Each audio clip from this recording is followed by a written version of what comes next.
Hello my dear, are के simple classes में आपका वेलकम है।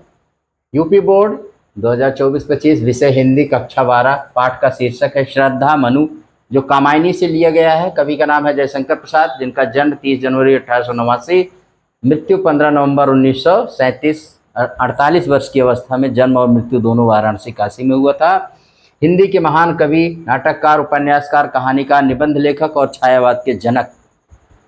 ये जो रचना है श्रद्धा और मनु कामायनी से ली गई। कामायनी इनकी हिंदी साहित्य की सर्वोत्कृष्ट रचना में से एक मानी जाती है। इनकी तो सर्वोत्कृष्ट रचना है, जहाँ ये अपने आप को पूर्ण पाते हैं। हालांकि एक कवि अपने आप को कभी पूर्ण नहीं पाता, लेकिन ये अपने आप को कहीं न कहीं पूर्णता वहाँ पर प्रदान किए हैं, और इसके लिए इनको मंगला प्रसाद पारितोषिक दिया गया था। मंगला प्रसाद, ठीक है। तो बहुत ही मशहूर रचना है। इसमें श्रद्धा और मनु के बारे में, श्रद्धा और मनु ये बताया जाता है कि जब देव संस्कृति नष्ट हो गई, यानी जब देवताओं का राज समाप्त हो गया, एक तरह से देवता समाप्त हो गए, और देव संस्कृति के विनाश के बाद विकसित होने वाली मानव संस्कृति एवं मानवता के विकास की यहाँ पर कहानी बताई गई है। यह विकास श्रद्धा और मनु के योग से हुआ, क्योंकि हम मनु की संतान हैं, इसलिए मनुष्य कहलाते हैं, मानव कहलाते हैं। प्रस्तुत स्थल श्रद्धा और मनु के प्रथम दर्शन एवं परस्पर सहज आकर्षण के वर्णन से आरंभ होता है। इसमें श्रद्धा के रूप तथा शील का चित्रण है। अंतिम भाग में श्रद्धा मनु अर्थात मानव को जीवन का संदेश दे रही है। यहाँ पर सबसे पहले तो दोनों का मिलन होता है, श्रद्धा और मनु का। जो मनुष्य जो सबसे पहले स्त्री और पुरुष माने जाते हैं इस सृष्टि के, ब्रह्मा के पुत्र, तो मनु और शत्रुपा। हालांकि यहाँ पर मनु और श्रद्धा है, ठीक है। तो पहले तो दोनों में आकर्षण होता है, जैसे भाई एक प्रकार का प्रेम, और उसके बाद जब मिलेंगे तभी तो सृष्टि की रचना होगी। जब स्त्री पुरुष मिलते हैं तभी आगे बढ़ती है संतान, वंश चलता है। तो सबसे पहले यहाँ पर जैसे देखिए, सनातन धर्म जो होता है उसमें प्रथम पुरुष मनु और शत्रुपा को, इस्लाम में आदम और हव्वा को, और ईसाई में एडम एंड ईव को। ये सब अपने अपने धर्म के हिसाब से प्रथम पुरुष हैं और स्त्री हैं। तो एडम से ही आप देखेंगे आदम आदमी बना है, ठीक है। कुल मिलाकर आप देखेंगे हर धर्म में सार वही है, बस नाम अलग हैं। जाएंगे वहीं उसी ईश्वर, उसी भगवान के पास जाएंगे, बस नाम अलग कर दिए हैं, ठीक है। धर्म के नाम पर लोग बटे हुए हैं, इस सार को समझना है। तो सबसे पहले इसमें जो श्रद्धा मनु को देखती है तो प्रश्न करती है, पूछती है, पूरी दुनिया में कोई नहीं है इनके सिवा, और श्रद्धा इनसे पूछ रही है, कौन तुम संस्कृत जल निधि तीर, कौन तुम संस्कृत जल निधि तीर, तरंगों से फेंकी मड़िए, कर रहे निर्जन का चुपचाप, प्रभा की धारा से अभिषेक। कौन तुम संस्कृत जल निधि तीर, कर रहे तरंगों से फेंकी मड़िए, कर रहे निर्जन का चुपचाप, प्रभा की धारा से अभिषेक। मधुर विश्रांत और एकांत, मधुर विश्रांत और एकांत, जगत का सुलझा हुआ रहस्य, एक करुणामय सुंदर मौन और चंचल मन का आलस, एक करुणामय सुंदर मौन और चंचल मन का आलस। कौन तुम संस्कृत जल निधि तीर। श्रद्धा पूछ रही है मनुष्य, भैया कौन है आप। संस्कृत जल निधि, संसार रूपी सागर, भाव सागर, तीर माने तट किनारा, मणि माने एक रत्न, निर्जन सुनसान शून्य, प्रभा माने कांति, अभिषेक, तिलक, स्नान, विश्रांत, थका हुआ। यहाँ निर्जन स्थान पर बैठे हुए मनु को देखकर श्रद्धा पूछती है, जानने के लिए उत्सुक है कि भाई ये कौन है। पूछ रही है श्रद्धा मनु से प्रश्न करते हुए, तुम कौन हो। जिस प्रकार सागर की लहरों से कोई मड़ी नहीं होती, सागर सारी चीजों को अपने अंदर से बाहर फेंकता रहता है, तरंगों से मड़ियों को अपने किनारे फेंक देती, उसी प्रकार संसार रूपी सागर की लहरों द्वारा तुम इस निर्जन स्थान पर फेंके हुए, तुम कौन हो। सागर में तो आप जानते हैं जितनी सारी चीजें होती, लहरें आती रहती है, सबको किनारे लगाती रहती हैं। तुम चुपचाप बैठकर इस निर्जन स्थान पर अपनी आभा से उसी प्रकार सुशोभित हो रहे जैसे सागर तट पर पड़ी हुई कोई मणि अपनी आभा से। आभा माने चमक, चमकती रहती है। श्रद्धा कहती है कि अपरिचित, हे अपरिचित, तुम मुझे मधुरता नीरवता से परिपूर्ण इस संसार में सुलझे हुए रहस्य की भांति लग रहे हो। कोई रहस्य है जैसे तुम। अपरिचित होने के कारण तुम रहस्यमय हो, फिर भी तुम्हारे मुख के भाव तुम्हारे रहस्य को सुलझा रहे हैं। तुम्हारा सुंदर और मौन रूप करुणा से भरा हुआ है। तुम्हारे चंचल मन ने आलस्य धारण, माने तुम अलसा गए हो। इतना सब कुछ तुम्हारे देखने से, इतनी चमक, इतनी आभा है, लेकिन फिर भी मनुष्य है मनु, तुम क्यों आलस्य में पड़े हो? कैसे आलसाए हुए सो? क्योंकि जानते हैं आलस्य तो मनुष्य का सबसे बड़ा शत्रु है। कहीं ना कहीं आलस्य को इसमें आलसाए हुए, मतलब तुम्हारे अंदर देखने से तो लग रहा है तुम बहुत तेजवान हो, प्रभावान हो, आभावान हो, लेकिन अलसाए हुए क्यों हो? तब यहां पर देखिए, ये 16 मात्राओं में लिखा गया एक छंद है। हर लाइन में आप इसके 16 मात्रा पाएंगे। आगे देखते हैं दूसरी पंक्ति में क्या कहा जाता है। सुना यह मनु ने मधु गुंजार, सुना यह मनु ने मधु गुंजार, मधुकरी का सा जब आसानंद। सुना यह मधु ने, सुना यह मनु ने मधु गुंजार, मधुकरी सा जब सानंद। किए मुख नीचा कमल समान, प्रथम कवि का ज्यों सुंदर छंद, प्रथम कवि का ज्यों सुंदर छंद। एक झटका सा लगा सहर, निरखने लगे टूटे से, निरखने लगे लुटे से, कौन गा रहा यह सुंदर संगीत। कुतूहल रह न सका फिर मौन, कुतूहल रह न सका फिर मौन। यहाँ पर देखते मधुर, मीठा, गुंजार, गूंज, मधुकरी, भ्रमरी, सानंद, आनंद। प्रथम कवि, आदि कवि वाल्मीकि, झटका, धक्का, झोंका, सहर्ष, खुशी के साथ, निकरना, मन संवरना, जिज्ञासा। जब प्रलय के बाद पूरी दुनिया समाप्त हो गई, पानी ही पानी है, प्रलय के बाद मनु की भेंट श्रद्धा से होती है और उसके सुमधुर, उसके सुंदर सुंदर मधुर आवाज को सुनते, उनके कानों में शब्द पड़ते हैं किसी स्त्री के, तो आश्चर्यचकित रह जाते हैं और कहते हैं सुना यह मनु ने मधु गुंजार। तो मनु और श्रद्धा की प्रथम भेंट, फर्स्ट मीटिंग है भाई। जब श्रद्धा उससे उसका परिचय पूछती है तो उसकी निगाहें, उनकी आवाज उन्हें भंवरों के समान गुंजारमान, बहुत सुंदर लगते हैं। अपरिचित मनु का परिचय पूछने के क्रम में श्रद्धा लज्जावश अपना सिर नीचे झुकाए रहती है, जिसे देख मनु को ऐसा आभास होता है जैसे कोई खिला हुआ कमल पृथ्वी की ओर झुका है। जो पूछ रही हैं बड़े प्रेम से, श्रद्धा से, श्रद्धा जी अपना सिर झुकाए हुए हैं।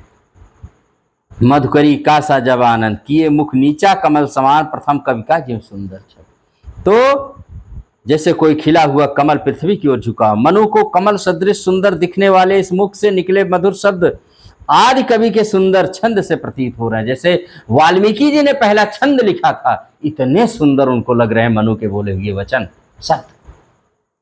उस निर्जन स्थान पर जहां किसी के होने की संभावना ना थी, श्रद्धा जैसी अनुपम रूपवती को देखकर मनु आश्चर्यचकित हो उठते हैं कि यार जहां दूर दूर तक कोई नहीं है, यहां पर ये श्रद्धा कहां से आ गई।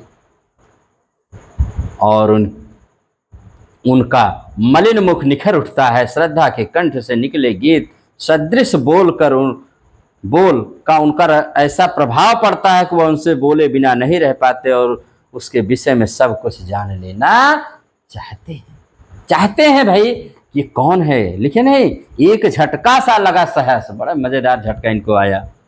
निरखने लगे लुटे से, कौन गा रहा यह सुंदर संगीत। कुतूहल रह न सका फिर मौन, वो जो मौन शांत एकदम, क्या भाई अब मेरा दिल है कि मानता नहीं। कौन है ये, कौन है जो मेरे दिल में झंकार और ये प्यार जगा रहा है। अब तो जानना पड़ेगा क्योंकि दूर दूर तक यहाँ कोई नहीं है। फिर यहाँ कौन आ गया, आगे देखते हैं। और देखो वह सुंदर दृश्य, और देखो वह सुंदर दृश्य, नयन का इंद्रजाल अभिराम, कुसुम वैभव में लता समान, चंद्रिका से लिपटा घन श्याम। हृदय की अनुकृति बाहि उदार, एक लंबी काया उन्मुख, मधु मधुपवन क्रीडित ज्यों शिशुसाल, सुशोभित हो सौरभ संयुक्त। मसृण गांधार देश के नील रोम वाले मेसों के चर्म, ढक रहे थे उसका वपुकांत, बन रहा था वह कोमल वर्म। क्या सुंदर रचना है भाई, वाह। जयशंकर प्रसाद जी कहते नहीं, जहां न पहुंचे कवि वहां पहुंचे, जहां न पहुंचे रवि वहां पहुंचे कवि। कितनी सुंदर रचना है। इंद्रजाल जादू अभिराम माने सुंदर, अनोखा कुसुम वैभव, पुष्पों का ऐश्वर्य। चंद्रिका माने चांदनी, घनश्याम माने काला बादल, अनुकृति माने प्रतिकृति, बाह्य माने बाहर, काया शरीर, उन्मुक्त स्वतंत्र, मधुपवन बसंत में बहने वाली सुगंधित हवा, क्रीडित माने खेलता हुआ, शिशुसाल माने साल की छोटा सा वृक्ष है, सौरभ संयुक्त सुगंध से युक्त। मसृण माने होता कोमल या चिकना, रोम माने होता रोआ, मेष माने भेड़, चर माने चमड़ा, वप माने कांत माने शरीर, वपकांत माने शरीर, वर माने कवच। यहां पर श्रद्धा की अपूर्व सुंदरता और उसके गुणों का वर्णन है भाई। श्रद्धा की भर सुमधुर ध्वनियों को सुनने के बाद जब मनु का ध्यान उसकी रूप की ओर गया और उसने देखा तो उसे लगा कोई जैसे जादू है, कोई मैजिक, इंद्रजाल। श्रद्धा फूलों से परिपूर्ण लता के समान सुंदर, शीतल चांदनी में लिपटे हुए बादल से सुंदर दिख रही है। उसका हृदय उदार विस्तृत था, वह लंबे कद की उन्मुक्त युवती थी। बड़ी कहते नहीं, चंद्रिका से लिपटा घन श्याम, हृदय की अनुकृति वाही उदार, एक लंबी काया उन्मुक्त, मधुपवन क्रीडित ज्यों शिशुसाल। लंबे सुंदर दिखने वाले शरीर मोहाय से शोभायमान थी, मानो वसंत की बयार वसंती हवा में झूमता हुआ कोई छोटा सा साल का वृक्ष हो, और उसकी सुगंध से चारों ओर सब सराबोर हो गया हो, अपनी शोभा बिखार रहा है। श्रद्धा के वस्त्र गांधार देश में पाई जाने वाली नीली बालों की भेड़ों के खाल से बने हैं। गांधार देश का जो वस्त्र होता है वो बहुत ही मशहूर होता है, नीली भेड़ों का, नीली बालों का। अत्यंत कोमल होते हुए वो वस्त्र न केवल उसके सुंदर तन को ढक रहे थे बल्कि कवच के समान शरीर की रक्षा भी कर रहे थे। कहने का तात्पर्य, श्रद्धा उन वस्त्रों में सुंदर और सुरक्षित दिख रही थी। क्या का मतलब है, आज तो लोग कितना कम वस्त्र पहनते हैं, कम से कम वस्त्र पहनते हैं। आज के मानवों को देख लीजिए, आदि मानव बनते चले जा रहे हैं। आज सब कुछ है तब भी लोग वस्त्र कम पहनते। लेकिन यहाँ पर देखिए, कह रहे हैं कि वो अपने तन को, स्त्रियों की वो अपने तन को अच्छे से वस्त्रों से ढके हुए हैं, जो उसको सुरक्षा भी दे रहे हैं और सुंदरता भी दे रहे हैं। ये बात होती है। और आज का फैशन, कम वस्त्र, इसमें सुंदरता लोग ढूंढ रहे हैं, जितना कम हो जाए। ठीक है, आगे देखते हैं। बहुत सुंदर रचना है कामायनी जयशंकर प्रसाद जी की, जिससे लिया गया है श्रद्धा और मनु। नील परिधान बीच सुकुमार, खुल रहा मृदुल अधकुला अंग, खिला हो ज्यों बिजली का फूल, मेघ बन बीच गुलाबी रंग, मेघ बन बीच गुलाबी रंग। आह वह मुख पश्चिम के व्योम, आह वह मुख पश्चिम के व्योम, बीच जब घिरते हो घनश्याम, अरुण रव मंडल उनको भेद दिखाई देता हो छवि धाम, दिखाई देता हो छवि धाम। नील माने नीला परिधान वस्त्र, सुकुमार माने अति कोमल मृदुल, मेघ बन बादलों का समूह, व्योम माने आकाश, सूर्य, रवि माने सूर्य, अरुण माने छवि धाम सुंदर का भंडार। यहाँ पर श्रद्धा के सौंदर्य की तुलना प्रकृति के सुंदर दृश्यों से की गई है। नील परिधान बीच सुकुमार, मनु अपने भाव को व्यक्त करते हुए प्रसाद जी लिखते हैं मनु के भाव को। मनु अब देख करके प्रसाद जी लिख रहे हैं, क्या लिख रहे हैं भैया, कि श्रद्धा भेड़ चर्म के बने नीले वस्त्र में अत्यंत सुंदर, बहुत ही सुंदर दिख रही है। वस्त्रों के मध्य कहीं कहीं से दिखाई दे रहे उसके कोमल वदन, कोमल अंग ऐसे प्रतीत हो रहे हैं जैसे वह नीले बादलों के समूह में चमकती हुई बिजली के गुलाबी गुलाबी फूल हो। वाह वाह, क्या कहने हैं। नीले वस्त्र के मध्य श्रद्धा के लालिमा युक्त तेज मुख को देख ऐसा आभास होता है मानो सांझ के समय काले बादलों को भेद कर चारों ओर लाल किरणें बिखेरता सूर्य शोभायमान हो रहा है। वाह, क्या बात है भाई, क्या बात है। आइए देखते हैं। घिर रहे थे घुंघराले बाल, अंश अवलंबित मुख के पास, नील घन सावक से सुकुमार, सुधा भरने को विधु के पास। घिर रहे थे घुंघराले बाल, अंश अवलंबित मुख के पास, नील घन सावक से सुकुमार, सुधा भरने को विधु के पास। और उस मुख पर वह मुस्कान, रक्त किस लय पर ले विश्राम, अरुण की एक किरण अमलान, अरुण की एक किरण अमलान, अधिक अलसाई हो अभिराम, अधिक अलसाई हो अभिराम। अंश माने कंधा, अवलंबित माने आश्रित, घन सावक माने शिशु बादल, सुधा माने अमृत, विधु माने चंद्रमा, रक्त किसले लाल कोपले, अमलान माने उज्ज्वल अलसाई। यहाँ श्रद्धा के सुंदर मुखड़े और मुस्कान की चर्चा की गई। बहुत सुंदर भाई। श्रद्धा के सुंदर केस सुंदर और घुंघराले थे, उसके चेहरे से कहते नहीं घिर रहे थे घुंघराले बाल, अंश अवलंबित मुख, उसके चारों ओर बाल वाल गिरे हैं एकदम उसके कंधों पर, ऐसे झूल रहे थे। उसके चेहरे से कंधों पर ऐसे बाल घुंघराले घूम रहे थे, झूल रहे थे, मानो अमृत पान हेतु नन्हे बादल सागर तल को स्पर्श करने की, जैसे छोटा कोई बादल हो और सागर को चूमने की कोशिश कर रहा हो। उसके सुंदर मुख पर बिखरी हुई मुस्कान को देख ऐसा आभास हो रहा था जैसे सूर्य की कोई अलसाई सी उज्जवल किरण लाल नवीन कोपल पर विश्राम कर रही हो, और उस मुख पर वह मुस्कान, रक्त किस लय पर ले विश्राम, अरुण की एक किरण अम्लान, अधिक अलसाई हो अभिराम। ठीक है, अगला देखते हैं भाई। अगला, कहा मनु ने नभ भरणी बीच, कहा मनु ने नभ धरणी बीच, बना जीवन रहस्य निरुपाय, एक उल्का सा जलता भ्रांत, शून्य में फिरता हूँ असहाय। कौन हो तुम बसंत के दूत, विरस पतझड़ में अति सुकुमार, घन तिमिर में चपिला की रेख, तपन में शीतल मंद बयार।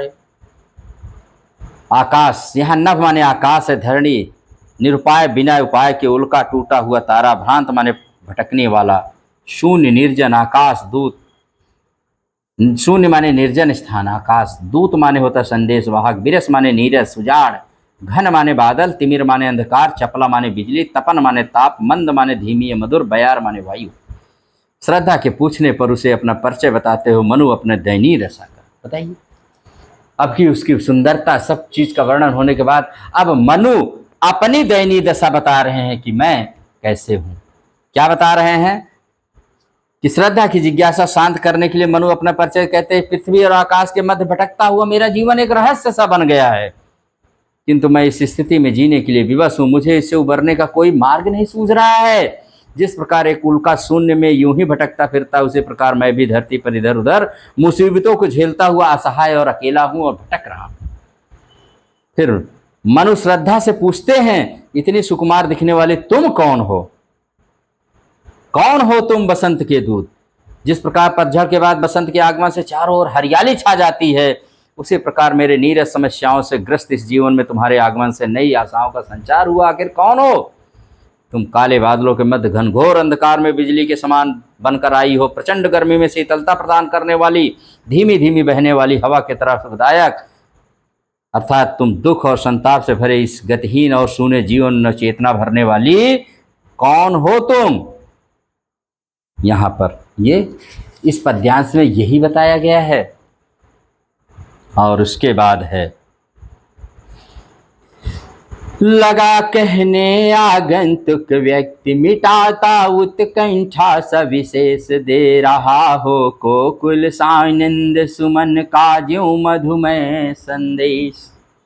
भरा था मन में नव उत्साह, सीख लूं ललित कला का ज्ञान, इधर रह गंधर्वों के देश, पिता की हूँ प्यारी संतान, पिता की हूँ प्यारी संतान।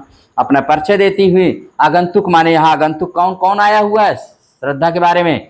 उत्कंठा माने उत्सुकता, सविशेष तीव्र प्रबल, कोकिल माने कोयल, सुमन माने पुष्प, मधुमय माने मधुर, ललित कला माने चित्रकारी, पेंटिंग, संगीत आदि कलाएं, ये ललित कला कहलाती हैं। गंधर्व माने संगीत में पारंगत एक देव जाति होती है जिसमें गंधर्व लोग होते हैं।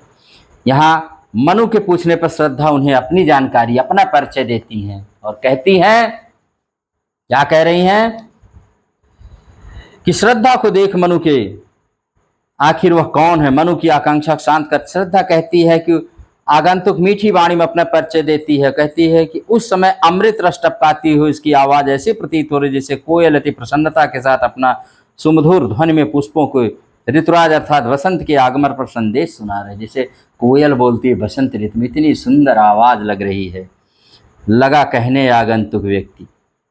और श्रद्धा मनु से कहती है कि मैं अपने पिता की अत्यंत प्रिय संतान हूँ, बड़ी प्यारी संतान हूँ अपने पिता की। मेरा मन नवीन उत्साह से भरपूर था। मेरी प्रबल इच्छा थी कि मैं ललित कलाएं सीख सकूं। इसी उद्देश्य से इन दिनों मैं गंधर्व देश में निवास कर रही हूँ। ललित कला माने चित्रकारी, पेंटिंग, संगीत, डांस, ये सब जो होते हैं, सब नृत्य, ये सब मैं सीखने के लिए मेरी बड़ी इच्छा थी। मैं नवीन कार्य में, मैंने नए कार्य में करने के लिए हमेशा उत्साही रहती हूँ और इसीलिए मैं यहाँ पर आई हूँ। ये परिचय दे रही हैं श्रद्धा जी मनु को। और उसके बाद यहाँ पर है कि दृष्टि जब जाती हिमगिरी और प्रश्न करता मन अधिक अधीर, धरा की यह सिकुड़न भयभीत, आह कैसी है क्या है पीर, आह कैसी है क्या है पीर। बढ़ा मन और चले ये पैर, शैल मालाओं का श्रृंगार, आंख की भूख मिटी यह देख, आह कितना सुंदर संभार, आह कितना सुंदर संभार। हिमगिरी माने हिमालय, धीर माने धैर्यहीन, धरा माने पृथ्वी, पीड़ माने पीड़ा, और शैलमाला माने पर्वत श्रृंखला, संभार माने संपत्ति, संपूर्णता। अपना परिचय देकर श्रद्धा मनु को यह कहती है कि वह किस प्रकार उस स्थान पर पहुंची है। श्रद्धा कहती है कि मेरी दृष्टि जब हिमालय की ओर जाती है तब मेरे मन में न जाने कितने ही प्रश्न उठने लगते हैं और मैं उनके उत्तर जानने के लिए बेचैन हो उठती हूँ कि हिमालय कहाँ से बना। इतने विस्तृत क्षेत्र में फैली धरती की सिकुड़न के रूप में इस पर्वत श्रृंखला का वास्तविक स्वरूप क्या है, इसकी आह कैसी है और इसकी पीड़ा कितनी गहरी है, अर्थात इन दुर्गम स्थलों पर रहने वाले लोगों का जीवन कितना कष्टप्रद, चुनौतियों से भरा है। ऐसे कितने प्रश्न मेरे मन में व्याकुल उठते हैं और मुझे व्याकुल और बेचैन कर देते हैं। श्रद्धा अपनी बात को आगे बढ़ाते हुए कहती है, इन प्रश्नों का कोई समाधान न मिलने पर मेरा मन हिमालय के दर्शन को व्याकुल हो उठा और मेरे कदम इस ओर चल पड़े। हिमाच्छादित गगनचुंबी पर्वत चोटियों और चारों ओर फैले फैले हरे भरे वृक्षों के समूहों को देखकर मेरी आंखों की भूख शांत हो गई। सचमुच सौंदर्य संपन्नता का कितना अद्भुत दृश्य है यह पर्वत श्रृंखला यानी हिमालय। समझ में आया बात। और यहाँ पर जो इसके आज का पद्यांश, यहाँ देखा कुछ बल का अन्न, भूत हित रत किसका यह दान, इधर कोई है अभी सजीव हुआ ऐसा मन में अनुमान। यहाँ देखा कुछ बल का अन्न, भूत हित रत किसका यह दान, इधर कोई है अभी सजीव हुआ ऐसा मन में अनुमान। तपस्वी क्यों इतने हो क्लांत, वेदना का यह कैसा वेग, आह तुम कितने अधिक हताश, बताओ यह कैसा उद्वेग, बताओ यह कैसा उद्वेग। बलि का अन्न माने वह अन्न जो जीवों के कल्याण गृहस्थों द्वारा प्रतिदिन घर से बाहर रख दिया जाता है खाने के लिए, पशु पक्षी किसी के भी लिए। भूत हितरत जीवों की भलाई में लीन, क्लांत माने थका हुआ, दुखी, वेदना दर्द, वेग माने तीव्रता, हताश माने निराश, उद्योग माने घबराहट, चिंता। यहाँ श्रद्धा मनु को वहां तक पहुंचने के कारण बताते उन्हें उदास न रहने की प्रेरणा भी दे रहे कि भैया उदास काहे हो। श्रद्धा मनु से कहती है, विराट हिमालय के दर्शन करने के दौरान उस स्थान पर पहुंचने पर जब मेरी दृष्टि सभी जीव जंतुओं के भरण पोषण हेतु प्रतिदिन अपने भोजन में से गृहस्थों द्वारा निकाले गए अन्न के हिस्से पर पड़ी तो मैंने सोचा कि यहाँ पर निश्चय ही कोई व्यक्ति निवास कर रहा है, अन्यथा इस वीरान क्षेत्र में दान का अन्न कहाँ से आता। मुझे इस विश्वास नहीं हो रहा है कि तुम यहाँ, विश्वास नहीं मुझे तुम तक पहुँचा दिया है कि इस निर्जन क्षेत्र में कोई जीवित व्यक्ति अवश्य है, क्योंकि मैंने देखा भोजन का अन्न यहाँ बलिदान के लिए बलि के रूप में रखा है, बलि का अन्न।